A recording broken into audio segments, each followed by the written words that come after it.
what's going on, guys? It's me, Trained Man, and welcome back to the lifeless section of the map.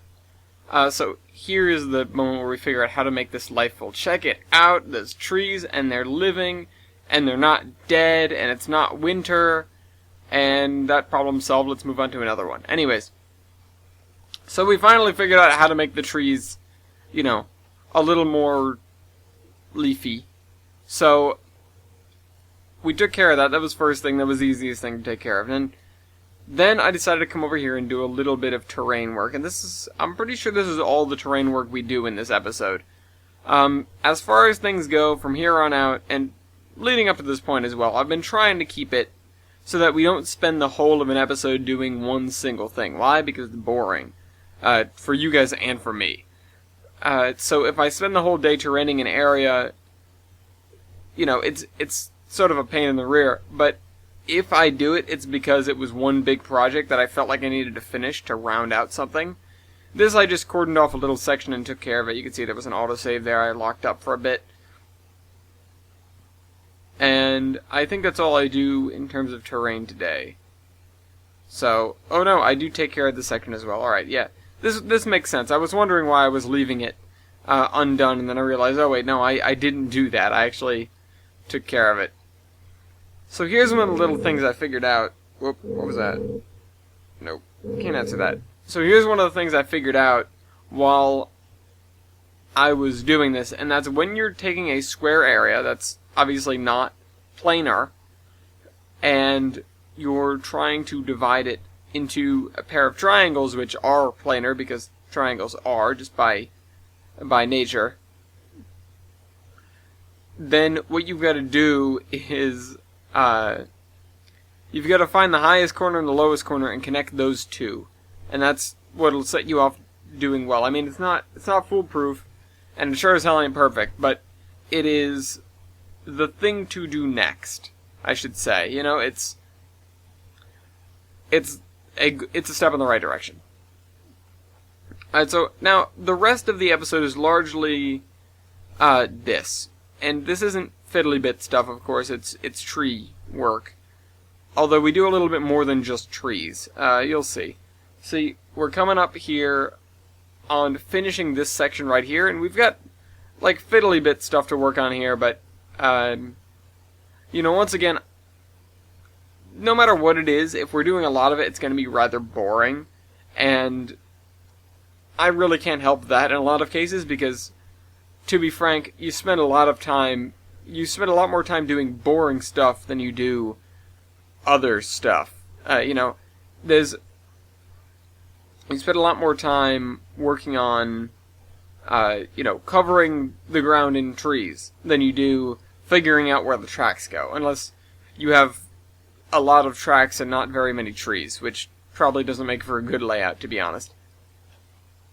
Honestly, to keep things from being monotonous, the best thing to do, I feel like, is to do it the way we did the Tamararos Vale and Anaconda, where you break the map into a lot of distinct sections and work on one at a time. That way, when you know, obviously you're going to come to a point where you're going to have to do a lot of trees, but if you've already built every bit of track there is in the map, you're going to end up doing a lot of scenery at once, and that's going to burn you out really quickly. So what you do is you do a little bit of track, and then you do the scenery around it, and then you do a little bit more track, and then the scenery around it, and you get to see the map sort of, you know, get done one piece at a time. You end up with, you know, not having exceptionally large swaths that are unfinished. You only have, you know, a portion of the map, and that portion grows smaller, and, you know, percentage-wise, you know, the more map you have. So, you know, obviously when I just started out here, excluding Jader's portion, because he already had it done before he sent it to me, my point is,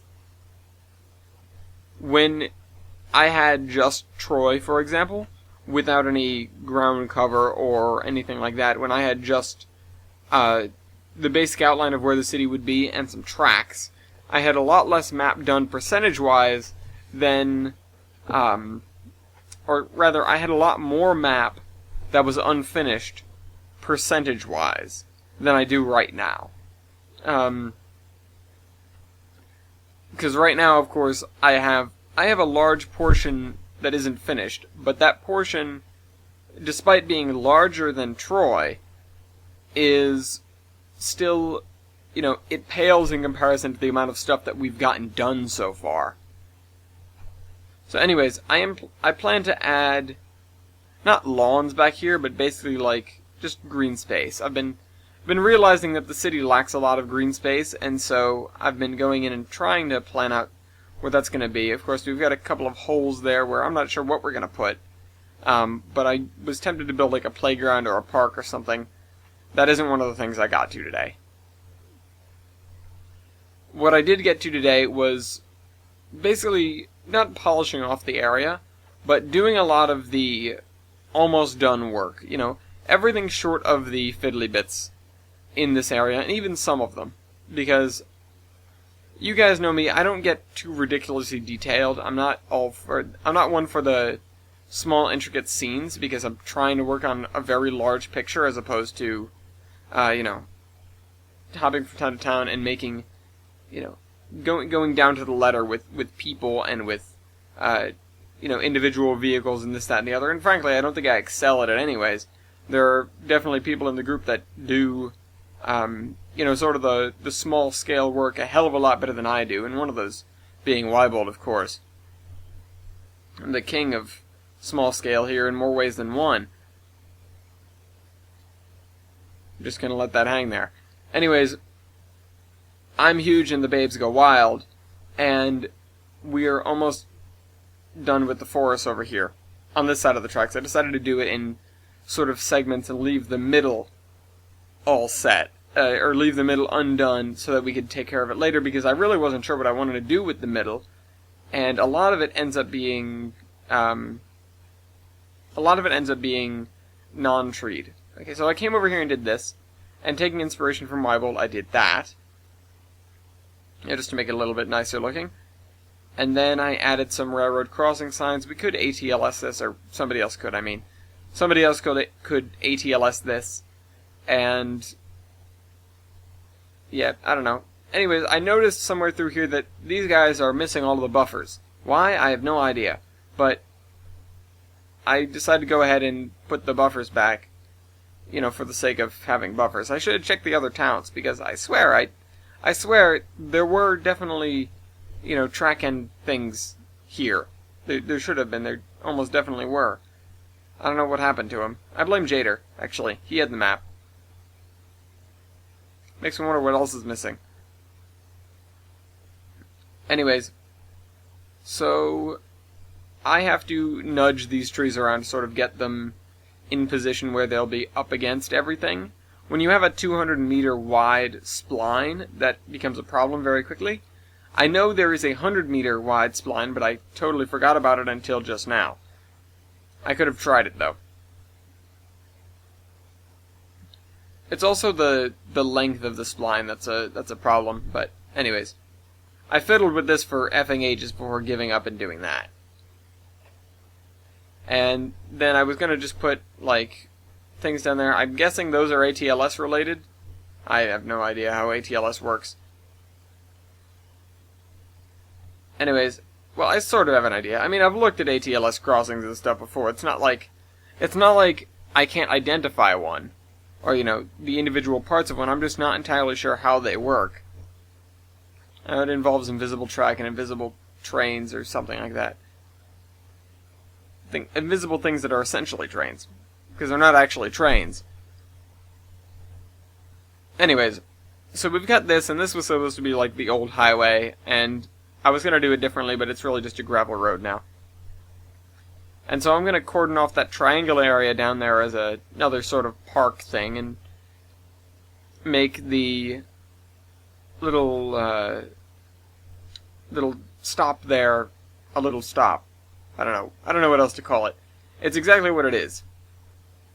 It's a flag stop. And, obviously it's not particularly far from anything, but it's the kind of thing where, I wasn't really under the impression that we were doing compressed distances here, but it kind of has to be compressed distances, because, well, let's be honest, things aren't this close together. And if they were, then we'd be taking care of a just unfortunately small parcel of land compared to the kind of railroad we're trying to portray in the Iron Horseman Chronicles. So, obviously, the distances and the locations are kind of skewed, and, you know, the land features are totally made up. So, we're taking poetic license here with many things. Oh. Trains group. Anyways, yeah, so these curves present problems for 200-meter wide tree splines. I'm not even sure what to do half the time, and this area over here exemplifies my I have no idea what to do thing, because there was just like green texture on the ground there. I'm not sure if that was supposed to be like a grassy area or what, because there wasn't any grass there, there was just grass texture. Anyways, I decided to raise this up as a hillock. And presumably this river wraps around it.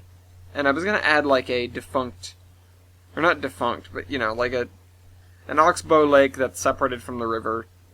Although that's not really how that works. The river cuts inside of an oxbow lake, not outside of it. Still, I could throw one down there and come up with some geologic nonsense like I always have. There's another autosave for you. Anyways, so now we're just sort of taking care of the area that we haven't done between here and there. At this point, I came to the conclusion that, okay, I'm not going to make Troy any bigger. I am just going to fill out the area around it, and with the trees butting up against the town, it's not going to feel like we're missing anything, which is kind of exactly what happens when you have a town that just sort of ends. Because, you know, I mean, obviously out west, at least in the Midwest, where you don't have tree cover everywhere, it's fairly common to, you know, when you're rolling up on a town, it's just like, oh, suddenly buildings. But, you know, out here, you know, in the Pacific Northwest as well, because they've got trees up the wazoo, you know, when you're coming upon a town, you're not driving through flat open land and then come into buildings area and you can see the expanse of the town. You're driving through the woods and then you come out into a town. You know, it's not like there's a very large clearing. It's not like you get to see the extent of the town in any way, shape, or form, because it's all hidden, it's all obscured by trees. You know, even while you're, you know, while you're outside of it, it's trees, and while you're inside of it, it's buildings.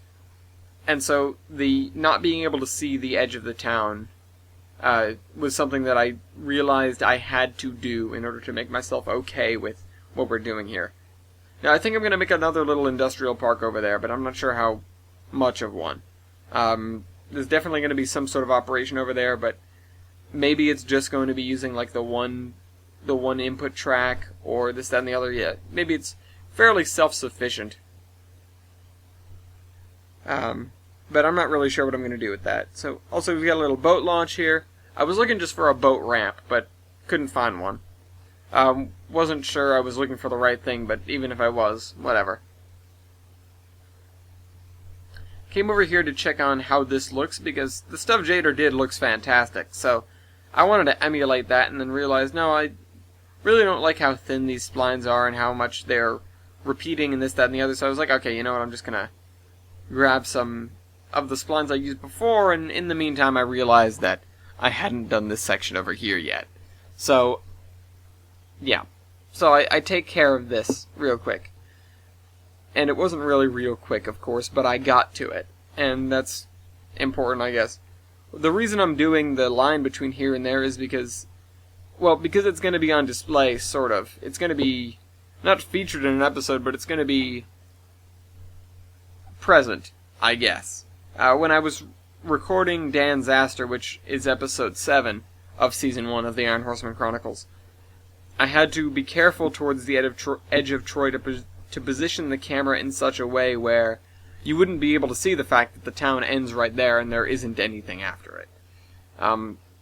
Troy ended prematurely there, and I had completely forgotten that we were going to be doing an episode in it, I should say. So I'd kind of left it unfinished, and by the time it came around to record it, there was no way I was going to be getting more done on the city. So that was very quickly set aside and just filled in with good camera positioning.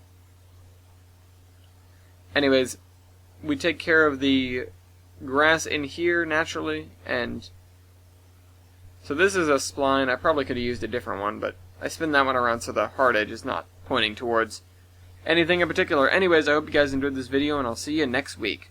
Train Man out.